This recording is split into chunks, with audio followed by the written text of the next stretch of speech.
नमस्कार साथियों, स्वागत है सिलेक्शन गुरुजी ऑनलाइन यूट्यूब चैनल के all India constable practice session batch में। हम जहां तैयारी कराते हैं आपकी इंडिया के सभी स्टेट्स के कांस्टेबल लेवल के एग्ज़ाम की, सभी एग्ज़ाम की, और सेंट्रल गवर्नमेंट पैरामिलिट्री फोर्सेज और जो एसएससी एग्ज़ाम कंडक्ट कराती है कांस्टेबल के, उनके प्रीवियस क्वेश्चंस के एनालिसिस के बेसिस पर डेली आपके लिए एक प्रैक्टिस सेशन जुनून बैच लेके आ रहे हैं, जिसमें हम ये प्रयास कर रहे हैं कि जैसे अभी बिहार पुलिस की वैकेंसी आ चुकी है, दिल्ली पुलिस की वैकेंसी आ चुकी है, यूपीपी की वैकेंसी संभावित है कि अगस्त वगैरह में, अगस्त फर्स्ट वीक तक आ जाएगी। तो ऐसी परिस्थिति में ये मानना होगा कि पहले से तैयारी होनी चाहिए। इसीलिए हमने इतना पहले से एक प्रैक्टिस सेशन बैच चलाया है कि आप इतनी प्रैक्टिस करके एग्ज़ाम में जाइए कि आप एग्ज़ाम में बैठने के बाद ये फील ही ना करिए कि आप एग्ज़ाम में बैठे हैं और इन टाइम क्वेश्चन आप सॉल्व कर पाइए। तो स्टार्ट करते हैं मोटिवेशनल कोट से वीडियो। तुम्हें कौन रोक सकता है? तुम एक ऐसी चिंगारी हो कि तुम दिल से ठान लो तो तुम्हारे लिए दुनिया में असंभव कुछ भी नहीं। वास्तव में इस दुनिया में कुछ भी असंभव नहीं, ठीक है ना। बस हारा वहीं जो लड़ा नहीं। तो आपको लड़ने की ज़रूरत है, अपने प्रयास से, अपने डेडिकेशन से, अपने समर्पण से बड़े से बड़ा कंपटीशन आप क्रैक कर सकते हैं। तो बढ़ते हैं क्वेश्चंस की ओर। पहला क्वेश्चन है कि एक दुकानदार लागत मूल्य पर 10% की दिवाली छूट देता है, परंतु गलत वजन का प्रयोग करके लागत मूल्य पर 25% लाभ कमाता है। ज्ञात करें कि सही वजन कितना प्रतिशत कम है। ध्यान से समझिएगा, बहुत इंटरेस्टिंग टाइप का क्वेश्चन होता है इस तरह का सवाल, और इसको बहुत इंटरेस्ट से समझने की ज़रूरत भी होती है। पहले तो इस बात को बहुत ध्यान से समझिए कि एक दुकानदार लागत मूल्य पर 10% की दीपावली छूट देता है, ठीक है, परंतु गलत वजन का प्रयोग करके लागत, यहाँ पे छूट आप देख रहे हो किस पे दे रहे हैं? लागत मूल्य पे। ध्यान रखना।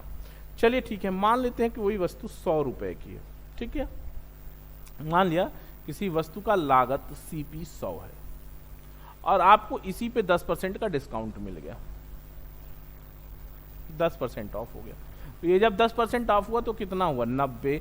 यहां से SP 90 डिक्लेयर हुआ, विक्रय मूल्य 90 डिक्लेयर हुआ, परंतु गलत वजन का प्रयोग करके लागत पर 25% लाभ कमाता है। ज्ञात करें कि सही वजन कितना प्रतिशत कम है। अब एक बात समझो दोस्त, अगर कोई व्यक्ति आपके पास 1 kg सामान लेने आएगा तो ईमानदारी से अगर आप देंगे तो उसको 1000 ग्राम सामान दे देंगे, लेकिन आप 10% का लॉस यहीं पे झेल गए हैं।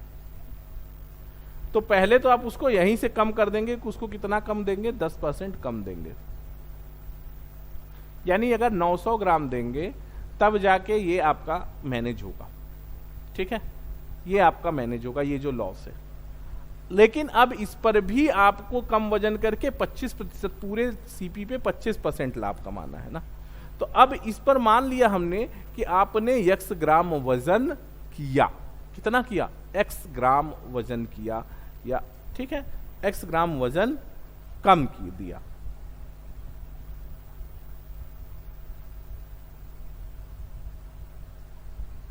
कम दिया तो दिया कितना? 900 माइनस X, और कह रहे हैं कि यहीं से जो लाभ है वो 25% है। तो कितना कम दिया? अब 900 बेस हो गया आपका, 900 ग्राम बेस हो गया, और इसमें X ग्राम कम दिया, तो आपका जो लाभ है वो X बाई 900 माइनस X बराबर 900 माइनस इंटू 100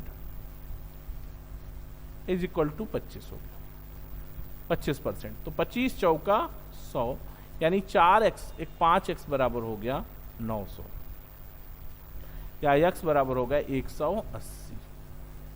देख लो, अब आपने एक्चुअल में कितना कम दिया? 10% कम, यानी 100 ग्राम कम। 100 ग्राम यहां से कम दिया और 180 ग्राम यहां से कम दिया, यानी कुल कितना कम दिया? 280 ग्राम। यानी लॉस कितना हो गया? 1000 में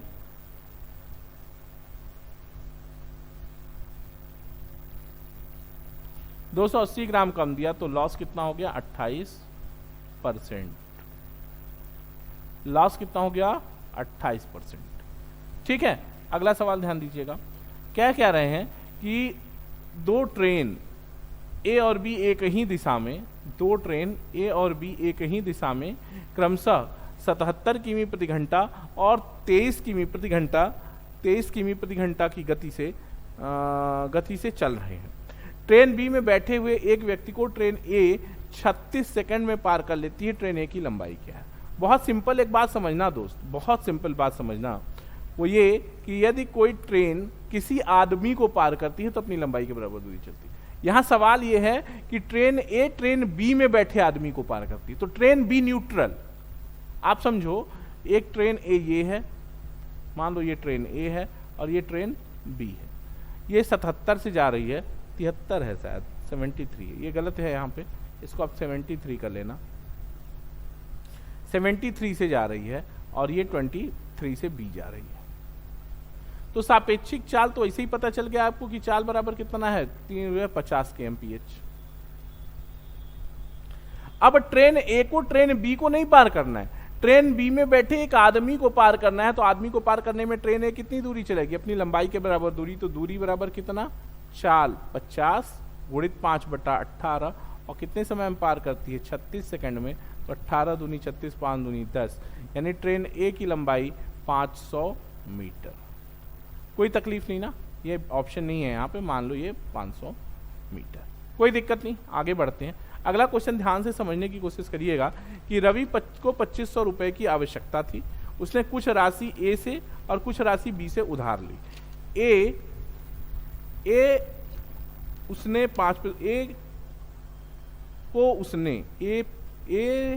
ऐसे देखिए, रवि को 2500 रुपए की आवश्यकता थी, उसने कुछ राशि ए से और कुछ राशि बी से उधार ली। ए उसे 50% ब्याज दिया, ए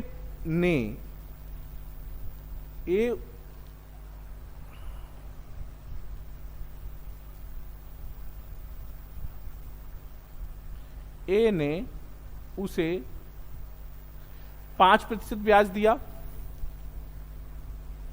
और बी को 7% ब्याज दिया। ए को उसने 5% ब्याज दिया और बी को 7% ब्याज दिया। यदि एक वर्ष के अंत में उसके द्वारा दिया गया ब्याज 160 रुपए है, तो क्या दिया उसने, यही देखना है आपको। ठीक है, देख लीजिए, रवि है, दो लोगों से पैसे लिया, ए से और बी से। ए से उसने जो पैसा लिया, मान लिया x रुपया लिया 5% के दर से, तो बटा 100, समय 1 हो जाएगा तो 100, प्लस बी से उसने कितना लिया 2500 माइनस x गुणित 7 गुणित 1/100। पूरा सॉल्व कर लोगे, ये बराबर 160 है। जब इसको आप सॉल्व करते हो तो x बराबर आपको मिल जाएगा 750। इसको सॉल्व कर लेना बच्चों, ये 750 आपका आंसर आ जाएगा। ठीक है, 750 रुपए उसने ए से उधार लिए थे। आगे का क्वेश्चन ध्यान दीजिएगा, कह रहे हैं कि एक वृत्त की त्रिज्या 9 सेंटीमीटर। इस सवाल को मैं आपको बताऊंगा, अच्छे से बताने की कोशिश करूंगा, क्योंकि मुझे पता है कि मेंसुरेशन में का कॉन्सेप्ट थोड़ा सा प्रॉब्लम करता है आप लोगों को, ये मुझे पता है। ध्यान से समझिएगा, एक वृत्त की त्रिज्या 9 सेंटीमीटर है और उस वृत्त के एक जीवा की लंबाई 14 सेंटीमीटर है। केंद्र से जीवा की लंबाई की दूरी क्या होगी? ध्यान से समझने की कोशिश करना, ध्यान से समझने की कोशिश करना।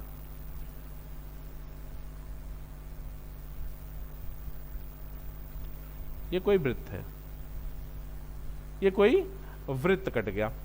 अब क्या कह रहे हैं, इसमें इसकी त्रिज्या बता रहे हैं कि 9 सेंटीमीटर है।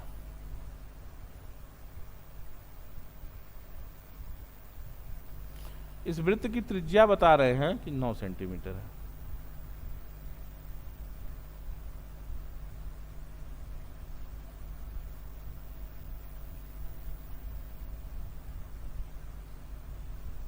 ठीक है, और कह रहे एक जीवा है जो 14 सेंटीमीटर की है।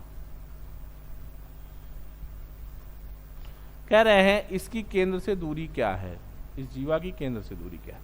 तो बहुत सिंपल बात समझो कि ये इस केंद्र से यहाँ इस परिधि को स्पर्श कर रही है जीवा, ये दूरी कितनी होगी, त्रिज्या ही होगी, तो ये 9 हो गया। और ये इस पर लंबार्धक खींचेगा तो ये 7 हो गया। अब आप देखो, ये समकोण त्रिभुज जैसा बन गया ये पूरा मामला। ठीक है, तो आ क्या जाएगा, केंद्र से दूरी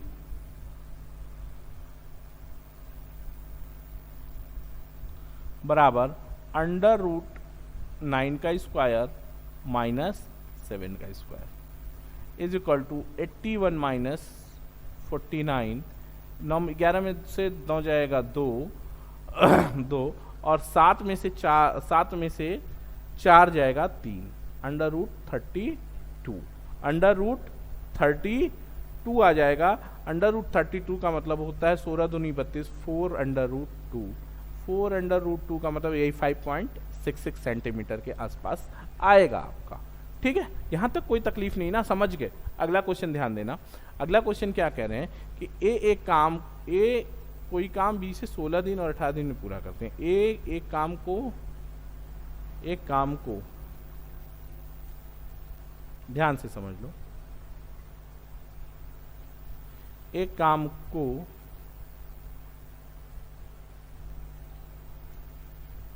को ए और बी क्रमशः 16 दिन और 18 दिन में पूरा कर सकते हैं।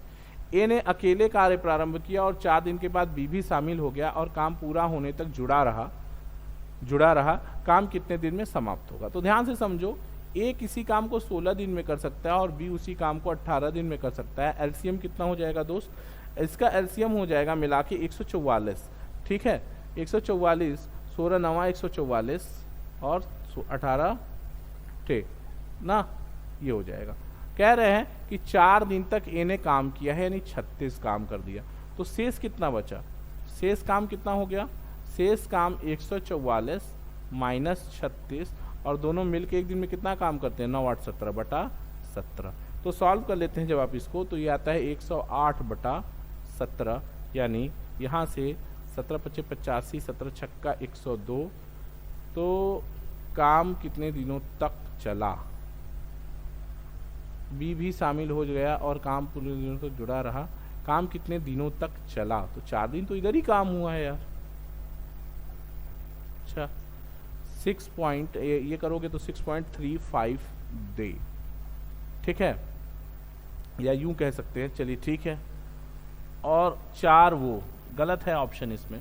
अगर पूरे काम की बात करें कि एक अकेले ने कार्य प्रारंभ किया और 4 दिन किया, बाद भी शामिल हो गया और कार्य पूरा होने तक जुड़ा रहा, काम कितने दिन तक चला, तो पूरा काम वो 4 दिन भी जोड़ना पड़ेगा। यहाँ ऑप्शन गलत दिए हैं, इसको आप देख लीजिएगा। तो ये 6 और 4 वो, यानी 10.35 डेज तक ये काम चलेगा। ठीक है, आगे बढ़ लीजिएगा। अगला क्वेश्चन देखिए कि एक साइकिल का पहिया 1 किमी चलने में 500 बार होता है। चलने में 500, एक साइकिल का पहिया 1 किमी चलने में 500 बार घूमता है। ऐसा होना चाहिए था कि 500 बार घूमता है, 500 बार घूमता है। ध्यान से समझना, 500 बार यहां लिख लो, घूमता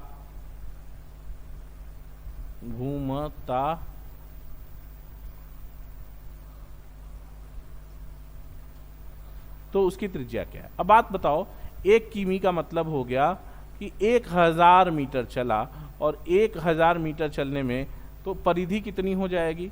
परिधि आ जाएगी आपको परिधि कितनी आ जाएगी? परिधि 1000 मीटर बटा 500 चक्कर बराबर 1 चक्कर में चली गई दूरी 2 मीटर। तो अब त्रिज्या पूछ रहे हैं, तो 2 पाई आर बराबर क्या हो जाएगा? 200 सेंटीमीटर या 22 बटा 7, आर बराबर हो जाएगा 100। तो आर बराबर हो जाएगा 700 बटा 22, 700 बटा 22।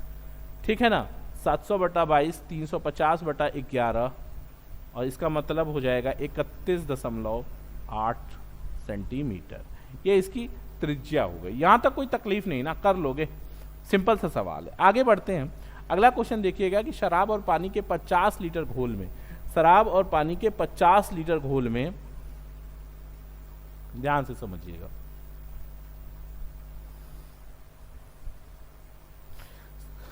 शराब और पानी के 50 लीटर का ये मिश्रण है। मिश्रण में 40% शराब है, यानी वाइन कितनी है, और वाटर क्या है? 40% का मतलब है 20 लीटर आपकी शराब है और तब कितना बचा, 30 लीटर पानी है। कह रहे हैं कि कितनी शराब, और 10 लीटर शराब मिलाई जाती है, तो 10 लीटर शराब मिला दिया तो 30 शराब हो गया, पानी 30 हो गई, तो अंतिम में इसमें पानी की प्रतिशतता 30 शराब 30 पानी, यानी पानी और शराब का रेशियो 50% हो जाएगा, बराबर है तो 50%। क्लियर है। अगला सवाल ध्यान दीजिएगा, सिंपल सवाल था ये। अगला सवाल है बहुत बेहद अच्छा सवाल, एज प्रॉब्लम का सवाल है और कहीं से भी कुछ करना ही नहीं है, बहुत ही सिंपल सवाल मुझे दिख रहा है ये।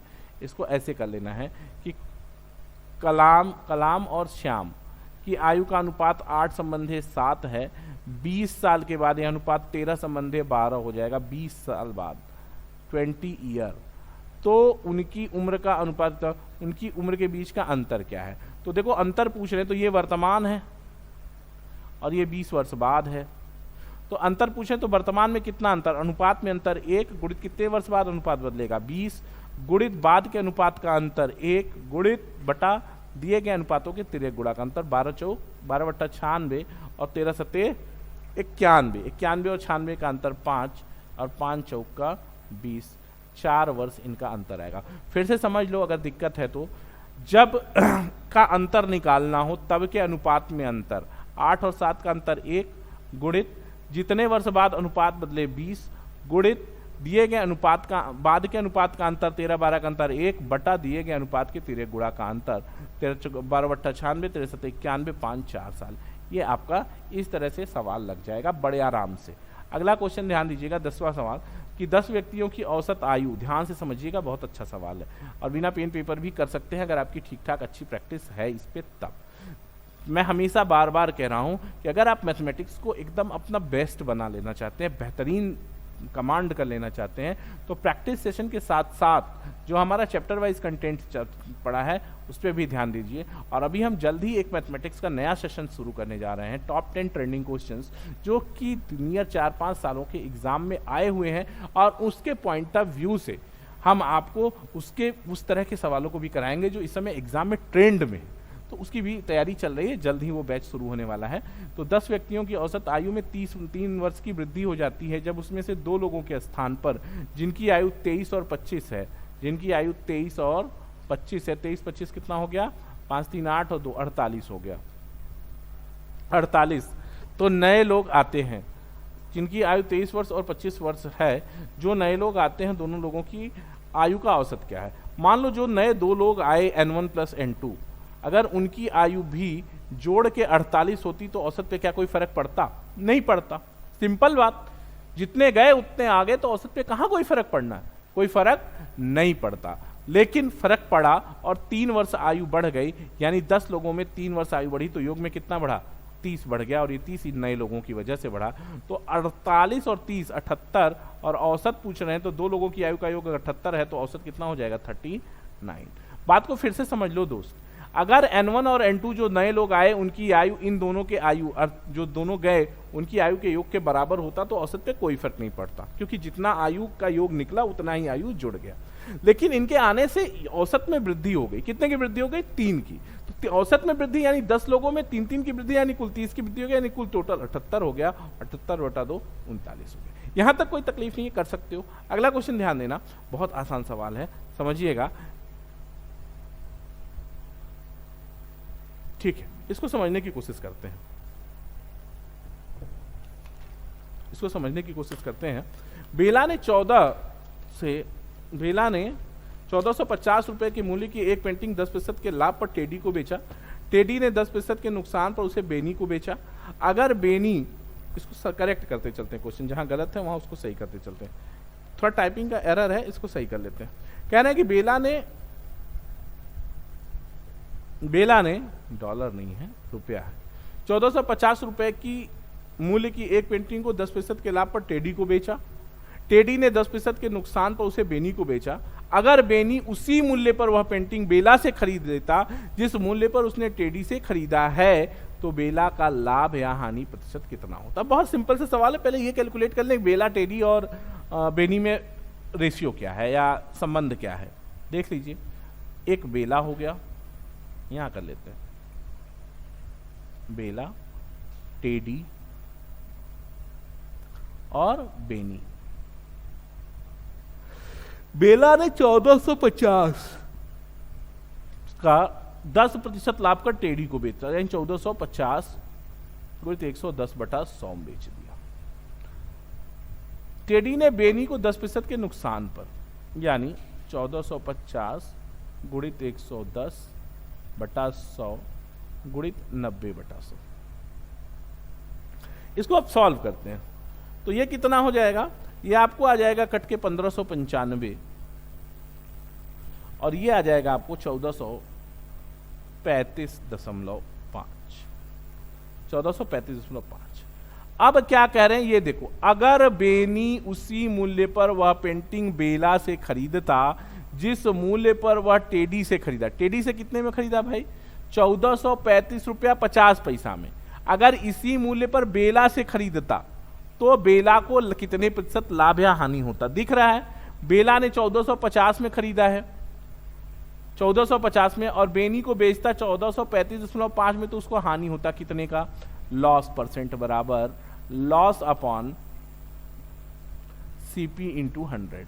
लॉस कितना होता? 14.5 बटा 1450 गुणित 100।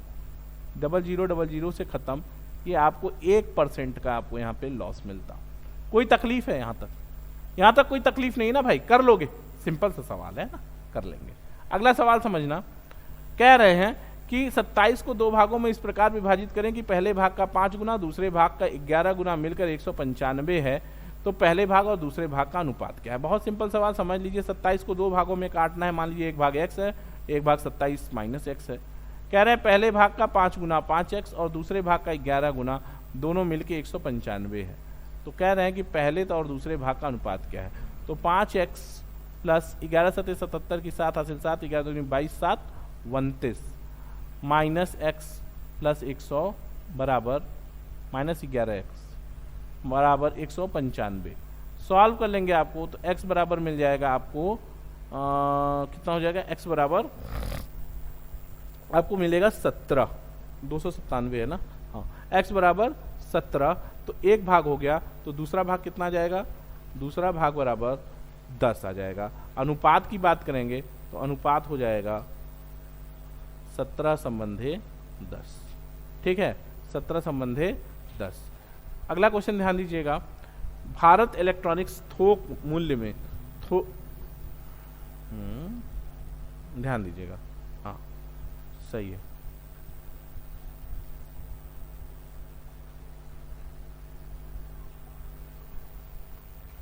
कह रहे हैं कि भारत इलेक्ट्रॉनिक थोक मूल्य से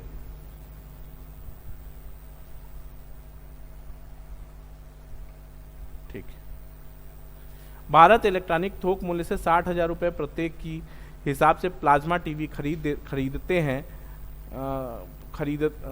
टीवी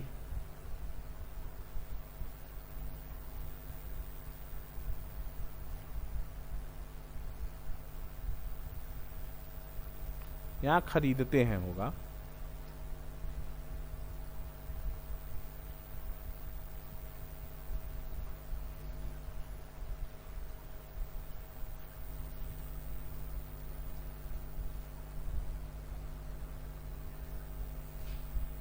खरीदते हैं।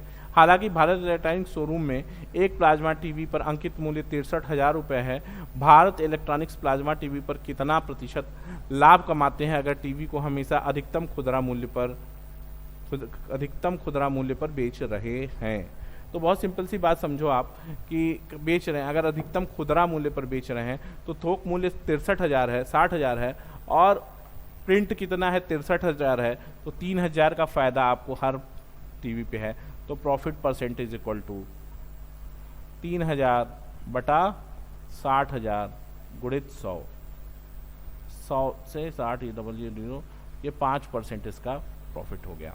अगला क्वेश्चन ध्यान दीजिएगा, कह रहे हैं कि 1 रुपये में 30 चॉकलेट खरीद कर 20% लाभ कमाने के लिए 1 रुपये में कितना चॉकलेट बेचना चाहिए?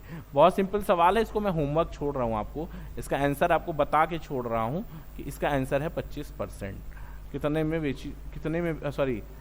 लाभ कमाने के लिए 1 रुपये में कितना चॉकलेट बेचना चाहिए? तो 1 रुपये में 25 चॉकलेट बेचना चाहिए। इसका आंसर बता के आपको मैं होमवर्क छोड़ रहा हूँ कि आप इसको एज इट इज इसको सॉल्व कर लीजिएगा, क्योंकि आपने परसेंटेज के ढेर क्वेश्चन सॉल्व किए तो आप कर लेंगे। अगला क्वेश्चन है 8 महिलाएं एक होटल गई। ध्यान से समझिएगा, सिंपल सा सवाल, थोड़ा सा दिमाग पे जोर देना पड़ेगा इस सवाल के लिए। कह रहे हैं कि 8 महिलाएं होटल गई, 8 महिलाएं होटल गई, जिसमें से 7 महिलाओं, उनमें से 7 ने अपने अपने भोजन पर 4 रुपये खर्च किए, यानी 7 लोगों का खर्च कुल कितना हो गया? 28 हो गया। 7 लोगों का खर्च 28 हो गया। और 8वीं महिला ने सभी 8 महिलाओं के औसत खर्च से 7 रुपये अधिक खर्च किए। उसके द्वारा खर्च की गई कुल राशि, उनके द्वारा खर्च की गई कुल राशि क्या है? ध्यान से समझिएगा, बहुत सिंपल सा सवाल है, समझने की कोशिश करिएगा। कि मान लिया 8 का औसत यक्स है, ठीक है। 8 का औसत अगर यक्स है तो 8वीं का खर्च क्या होगा? 8वीं का खर्च होगा x + 7, ठीक है। कुल खर्च कितना हुआ ये देखो, कह रहे हैं कि अच्छा क्या रहे हैं, तो कुल खर्च क्या हुआ? कुल खर्च हो गया कुल खर्च ना, कुल खर्च की बात करोगे अगर तो x + 7, 8वीं का खर्च और 8 का खर्च बटा 8 बराबर x। औसत की बात करें, कुल खर्च की बात करेंगे आप, तो कुल खर्च हो गया x + 7 ये प्लस 28, ये कुल खर्च है, और बटा 8 कर देंगे तो औसत खर्च आ जाएगा जो बराबर है x के। तो x + 35 बराबर 8x, या x बराबर 5, और x अगर 5 आ गया, औसत खर्च और 8 लोगों का औसत 5 है, तो कुल खर्च कितना आ जाएगा? कुल खर्च हो जाएगा 8 × 5 बराबर 8x बराबर 8 × 5 = 40। ये आपका आंसर बी सही होगा। फिर से समझ लो कि 8 लोगों का औसत यक्स है, तो 8वीं का खर्च सभी के औसत से 7 अधिक x + 7 है। कुल खर्च की बात करोगे तो कुल खर्च कितना हो गया? कुल खर्च हो गया आपका x + 7 8वीं का खर्च, और 7 लोगों का खर्च 7 × 28, x + 7 + 28 बटा 8 कर दोगे तो औसत आ जाएगा बराबर x है।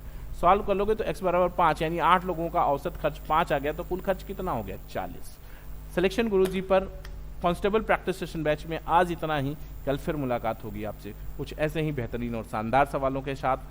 तब तक देखते रहिए सिलेक्शन गुरुजी ऑनलाइन। जय हिंद, जय भारत।